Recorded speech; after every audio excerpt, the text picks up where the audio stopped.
Good evening everyone. First నేను ఒక 5 minutes explain చేస్తాను క్లైమ్స్ గురించి, తర్వాత మీ డౌట్లు అడుగుదురు. కానీ జనరల్గా ఇప్పుడు విజయవాడలో వచ్చిన ఫ్లడ్స్లో మెయిన్ 2 క్లైమ్స్ కనబడతాయండి. ఒకటి మోటార్ క్లైమ్స్, మీ వెహికల్స్ వాటర్లో మునిగిపోవడం వచ్చే క్లైమ్స్.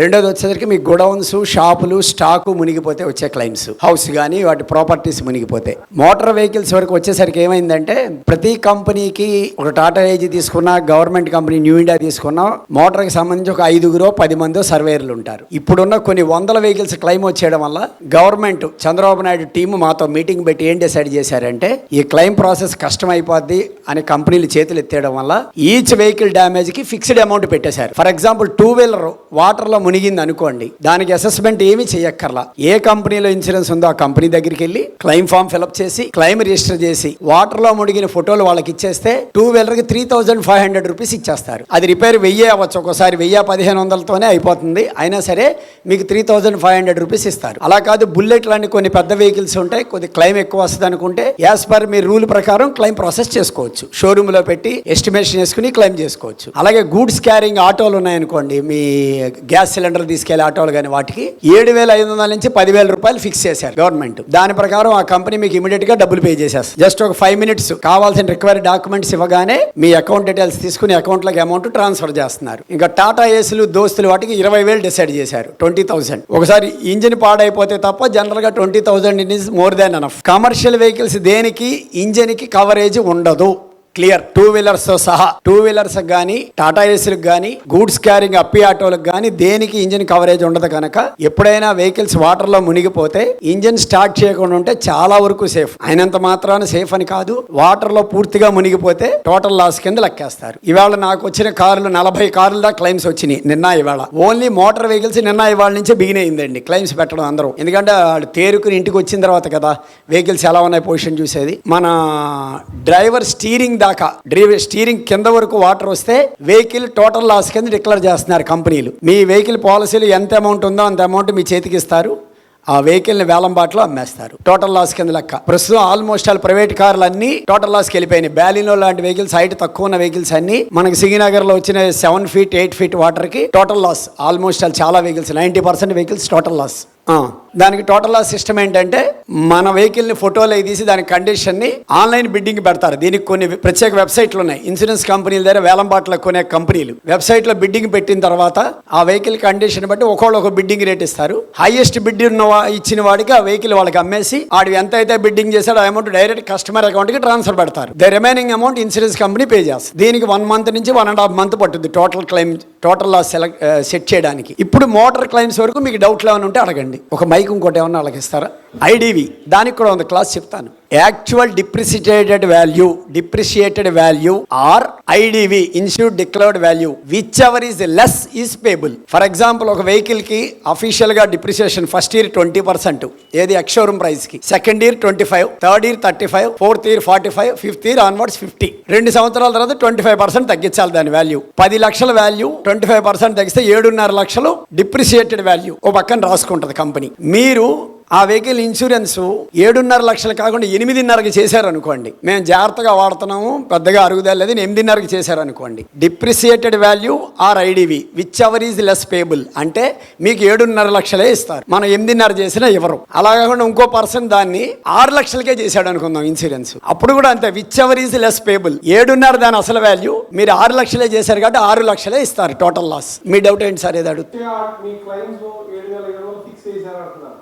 ఒక ఆటో వచ్చి BS4 వస్తుంది 7,000 మోర్ దాన్ ఎనఫ్. ఇప్పుడు BS6 ఆటోకి ఫుల్ కంప్లీట్ గా ఇంజిన్ వర్క్ కలిసిపోతే మీరు 25 నుంచి 30,000 అడుగుతున్నారు. మీరు యాజ్ పర్ రూల్ ప్రకారం వెళ్ళినా 7,500 వస్తుంది. ఎందుకంటే ఇంజిన్ కవర్ కాదు, కమర్షియల్ వెహికల్స్ దేనికి ఇంజిన్ కవర్ కాదని చెప్పా. టోటల్ మునిగిపోయినప్పుడు ఇంజిన్ డ్యామేజ్ అయితే ఇంజిన్ వాల్యూ తీసేయండి. సీట్ కవర్లు, లగ్జరీ ఐటమ్స్, సీట్ కవర్లు అని, స్టీరింగ్ కవర్లు ఏమి ఎవరో క్లైమ్స్ లో. మీకు వచ్చేది ఏంటి? Engine oil, gear box oil, ఫిల్టర్లు అవి మాత్రం మారిస్తే మీకు అయ్యే 7,500 అవుతుంది. అది లెక్కేసిన తర్వాతే గవర్నమెంట్ ఇన్సూరెన్స్ కంపెనీలతో మాట్లాడి సింప్లిఫై చేశారు. ప్రైవేట్ కార్లకు మాత్రం ఇంజిన్ సెక్యూరిటీ ఉంటే కవరేజ్ యాడ్ ఆన్ కవరేజ్ అది ఉన్న వాళ్ళకి మాత్రం ఇందాక మీరు చెప్పినట్టు టోటల్ లాస్ అవ్వకపోయినా చాలా వరకు క్లైమ్స్ వచ్చే అవకాశం ఉంది. టోటల్ లాస్ అవ్వలేదు, మొత్తం ఇన్సూరెన్స్ కంపెనీ పెట్టుకుంటది. ఎందుకంటే నిల్డిప్ ఉంటుంది, ఫుల్ అమౌంట్ ఇవ్వాలి స్పేర్ పార్ట్లకి, ఇంజిన్ కవరేజ్ ఉంటుంది, ఇంజిన్ సెక్యూరిటీ వల్ల ఆటోమేటిక్గా ఫుల్ అమౌంట్ వస్తుంది. అలాగే రిటర్న్ టు ఇన్వాయిస్ అనే కవరేజ్ కొన్ని వెహికల్స్కి వచ్చిందండి, తీసుకున్నారు. దానివల్ల ఏంటంటే ఇందాక చెప్పినట్టు డిప్రిసియేటెడ్ వాల్యూ కాదు, మీరు కొన్న వాల్యూ ఇచ్చేస్తారు. 11 లక్షలు 12 లక్షలు మీరు కొన్న వాల్యూ మీ వెహికల్కి ఇస్తారు. రిటర్న్ టు ఇన్వాయిస్ కవరేజ్ ఉన్న వెహికల్స్ అన్నిటికీ టోటల్ లాస్ అయ్యింది, మనం 4 లక్షలకే చేసి ఉండొచ్చు ఇన్సూరెన్స్, కానీ కొన్న వాల్యూ దానికి 12 లక్షలు అయితే 12 లక్షలు ఇచ్చేస్తారు మీకు రిటర్న్ టు ఇన్వాయిస్ కవరేజ్ ఉంటే. 7 ఇయర్స్, కొన్ని కంపెనీలు 5 ఇయర్స్, కొన్ని కంపెనీలు 7 ఇయర్స్ వరకు ఇస్తాయి కవరేజ్, ఇస్తాయి రిటర్న్ టు ఇన్వాయిస్. కొంచెం ప్రీమియం ఎక్కువ ఛార్జ్ చేస్తాయి. ఇన్సూరెన్స్ అంటే మన బండి సీబుక్ ట్రాన్స్ఫర్ చేశారు వాళ్ళ పేరు, తర్వాత ఇన్సూరెన్స్ మాత్రం ట్రాన్స్ఫర్ చేయించుకోవాలి. కవర్ కాదు, ఈ ఫ్లడ్ క్లైమ్ అయితే కవర్ కాదు, ఫోర్స్లో ఉన్న కవర్ కాదు. ఓన్లీ థర్డ్ పార్టీ క్లైమ్ మాత్రమే కవర్ అవుతుంది. నేమ్ ట్రాన్స్ఫర్ అయిన తర్వాత ఇన్సూరెన్స్లో నేమ్ ట్రాన్స్ఫర్ చేసుకోకపోతే మీకు థర్డ్ పార్టీ క్లైమ్స్ వరకే వస్తాయి. అంటే మన వెహికల్ గుద్దడం వల్ల ఎవరికైనా నష్టం జరిగితే అది తప్ప ఈ ఫ్లడ్ క్లైమ్ కానీ యాక్సిడెంట్ క్లైమ్స్ ఏవి కవర్ కావు. ఫోర్స్లో ఉన్న వాటికే కవర్ అవుతుంది అంతే, రాదండి. ఇప్పుడు ఇవన్నీ కలిపినా లక్షల్లో ఉంటుంది మీ కార్లు కానీ మోటార్ కానీ. అసలైంది మీ స్టాక్ ఇన్సూరెన్స్ క్లైమ్స్, ఇది కోట్లలో ఉంటుంది. ఉదాహరణకి నేను చేసిన క్లైంట్లు ఈ ఫ్లడ్స్ లో 40 క్లైమ్స్ వచ్చినాయి నాకు. 70 కోట్ల పైన ఉంది క్లైమ్ అమౌంట్, 70 crores అబౌవ్. దాన్ని బట్టి చూడండి, ఒక్కోసారి సరైన ఇన్సూరెన్స్ చేసుకోకపోతే కట్టుబట్టలతో రోడ్డు మీదకి వచ్చేస్తారు. ఇప్పుడు ఈ ఫ్లడ్స్ లో మునిగిపోయిన వాళ్ళ సంగతి కూడా ఉంది. దీనిలో మెయిన్ జాగ్రత్తలు తీసుకోవాల్సింది ఏంటంటే, ఆల్రెడీ క్లైమ్స్ వచ్చిన వాళ్ళు కాకపోయినా మిగతా వాళ్ళు కూడా తీసుకోవాల్సిన జాగ్రత్తలు. మీరు ఇంటికి వెళ్ళగానే రేపు మార్నింగ్ ఒకసారి మీ ఇన్సూరెన్స్ కాపీ ఓపెన్ చేసి పక్కన పెట్టుకుని, మీ జిఎస్టీ కాపీ తీసి పక్కన పెట్టుకుని, దానిలోను దీనిలోను లొకేషన్ అడ్రస్ సేమ్ ఉందా లేదా చూసుకోండి. Main clear. నాకు వచ్చిన క్లైమ్స్ లో చాలా మంది లొకేషన్స్ అన్ని రాంగ్. ఎలాగంటే వాడు గోడౌన్ షిఫ్ట్ చేస్తారు, ఇన్సూరెన్స్ కంపెనీకి చెప్పరు. దానిలో 2 కోట్లు స్టాక్ ఉంది పాపం ఒక అతనికి, 2 కోట్లు పోయినాయి, రూపాయి కూడా రాదు. క్లియర్. అందుకని జిఎస్టీ కాపీలో ఉన్న అడ్రస్లు అన్నీ మీ ఇన్సూరెన్స్ పాలసీలో ఉందో లేదో చెక్ చేసుకోండి. అలాగే నెంబర్ ఆఫ్ ఫ్లోర్స్ కూడా రాయాలి. ఒకళ్ళు ఏం చేశారు, ఓన్లీ డోర్ నెంబర్ వేసి వదిలేశాడు. అది సెల్లార్ ఉందంట, గ్రౌండ్, ఫస్ట్, సెకండ్, థర్డ్ అన్ని ఫ్లోర్లో స్టాక్ ఉంది. ఓన్లీ గ్రౌండ్ ఫ్లోర్ ఒకటే క్లెయిమ్ ఇస్తారు కంపెనీ వాళ్ళు. ఓన్లీ డోర్ నెంబర్ వేసి వదిలేయడం వల్ల, నెంబర్ ఆఫ్ ఫ్లోర్స్ డిక్లేర్ చేయకపోవడం వల్ల మిగతా ఫ్లోర్లు సెల్లార్లో ఉన్న stock, first floor stock damage అయింది. సెకండ్ ఫ్లోర్ దాకా వాటర్ రాలేదు కాబట్టి. అందుకని అడ్రస్ క్లియర్ కట్గా 1కి 2 సార్లు చెక్ చేసుకోండి. జిఎస్టీలో ఉన్న అడ్రస్లు అన్నీ. ఒకవేళ జిఎస్టీలో తప్పు ఉంటే అప్డేట్ చేసుకోండి జిఎస్టీ ఫామ్, ఇన్సూరెన్స్లో తప్పు ఉంటే ఎండార్స్మెంట్ పాస్ చేయించుకోండి, వస్తుంది. ఇంకా దానిలో కూడా క్లాసెస్ ఉంటాయి, తర్వాత క్లాసెస్. అలాగే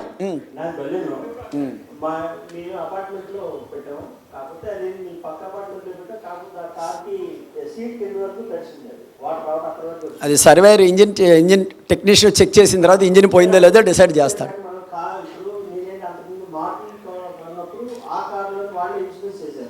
కానీ ఇప్పుడు మన కొత్తగా దీన్ని టాటా వాళ్ళు ఏమంటారంటే, మీరు మా దాని నుంచి దానికి వెళ్ళారు కదా, వాళ్ళు రావాలి, అది చేయాలి, అది అనిపిస్తే అంతే అని చెప్పి అంటున్నారు.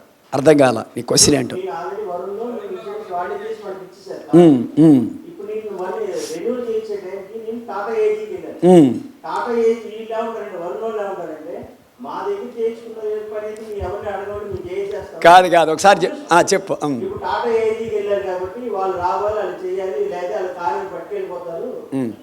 లాస్ ఆఫ్, మీరు అన్నారు కదా, లాస్ ఆఫ్ పేమెంట్ అలా వచ్చి కార్ తీసుకెళ్ళి మీ అమౌంట్ మీకు ఇస్తారన్నారు. ఇప్పుడు నా కారు కొనకు 12.5 లక్షలు. ఇప్పుడు మేము మనం రెన్యువల్ చేసినప్పుడు 6,10,000 చేశారు. ఎన్నాళ్ళు వాడావు?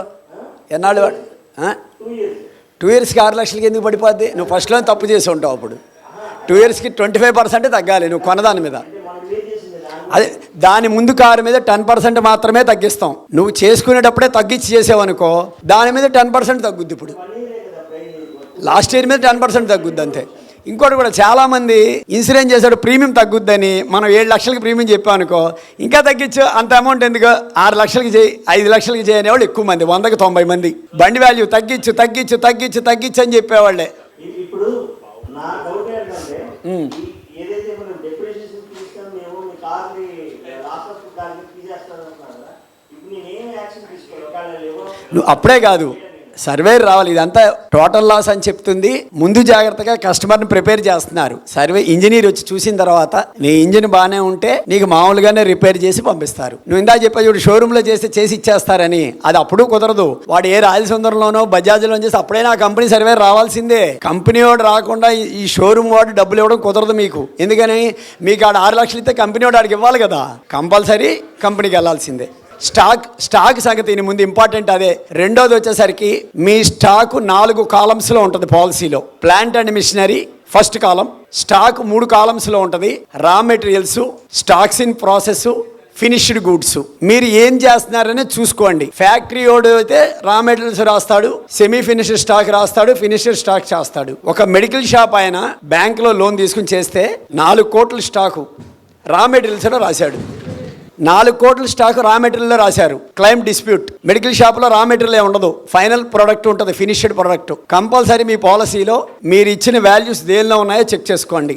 లాస్ట్ అండ్ ఫైనల్ ఇంకోటి ఇంపార్టెంట్, ఇది కూడా గుర్తొచ్చింది ఏంటంటే, మీరు చాలామంది బిల్డింగ్ కట్టించేటప్పుడు హౌసింగ్ లోన్ తీసుకుని బిల్డింగ్ కట్టేస్తున్నారు. దాన్ని కమర్షియల్గా షాపుల కింద కన్వర్ట్ చేస్తారు మీరు. తర్వాత 100కి 90 షాపులు విజయవాడలో అలాగే ఉంటాయి. అవన్నీ క్లెయిమ్స్ డిస్ప్యూట్సే, కోర్టులో కానీ తేలవు. క్లియర్. మీరు ఇమీడియట్గా రెసిడెన్షియల్ ఆక్యుపెన్సీలో ఉన్న షాపులన్నింటినీ మున్సిపల్ ఆఫీసులో కమర్షియల్ ఆక్యుపెన్సీ కింద మార్చుకోకపోతే ఈ ఫ్లడ్ రావచ్చు, రేపు ఫైర్ రావచ్చు, రేపు ఎర్త్క్వేక్ రావచ్చు. అంటే అఫ్కోర్స్ దేవుడి దేవల్ల మనమే రాకూడదని కోరుకుంటాం. ఏం వచ్చినా అది డిస్ప్యూట్లో పడిపోద్ది. మీ దగ్గర GST ఉన్నా, ట్రేడ్ లైసెన్స్ ఉన్నా, డ్రగ్ లైసెన్స్ ఉన్నాయి, కమర్షియల్గానే కరెంటు బిల్లు కడుతున్నా కూడా అది డిస్ప్యూటే, క్లెయిమ్ పెండింగ్ పడిపోద్ది. రెంటల్ అగ్రిమెంట్ అంటే అది కొంతవరకు 50% సేఫ్. నాకు తెలియదు ఆ ప్లాన్తో నేను రెంట్కి తీసుకున్నానని చెప్తాడు కాబట్టి వాడు కొంతవరకు సేఫ్. డైరెక్ట్ ఓన్ బిల్డింగ్లు ఉండి పైన ఇల్లు కింద షాప్ ఉన్నవాడు వాడు హౌసింగ్ లోన్ తీసుకుని ట్యాక్స్ అయితే వడ్డీ రేటు తగ్గుద్దని హౌసింగ్ లోన్లోనే కన్స్ట్రక్షన్ చేస్తున్నారు, కింద షాపులు గొడవల్లో మెయింటైన్ చేస్తున్నారు. క్లాజ్ అనేది ఒకటి ఉంటుందండి.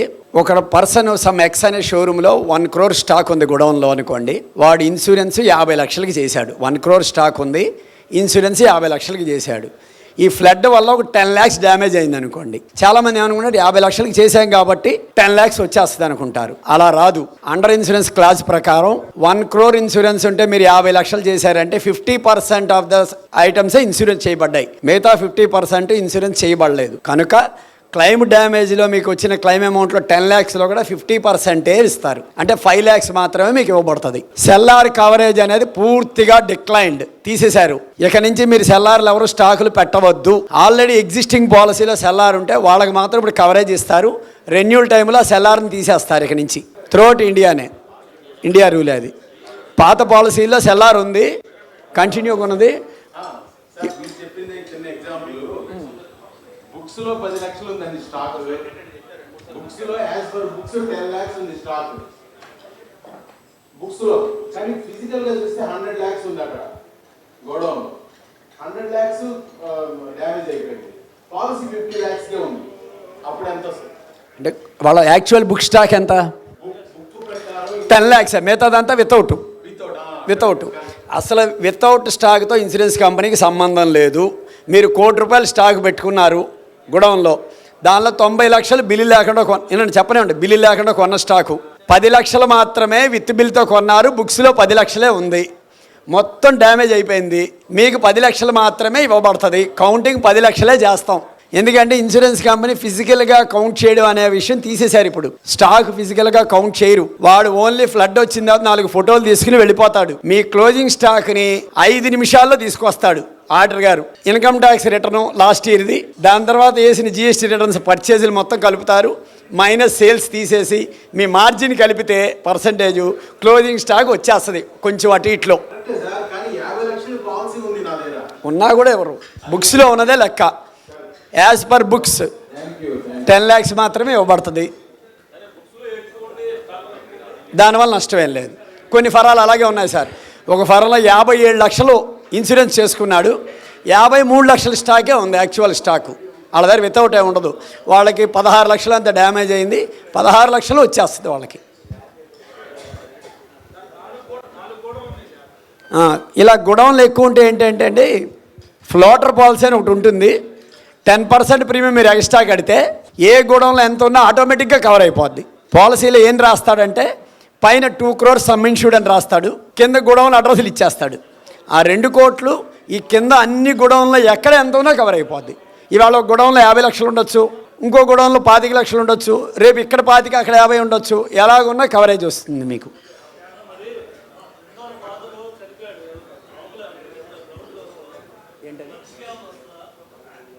అర్థం కాదు.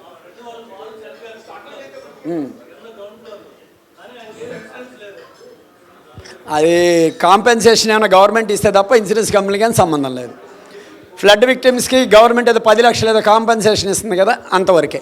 సరే, నా నెంబర్ ఒకసారి నోట్ చేసుకోండి. ఏమైనా డౌట్స్ వస్తే కాల్ చేయండి. నా పేరు మురళీకృష్ణ గారే, 9160262626. Thank you sir.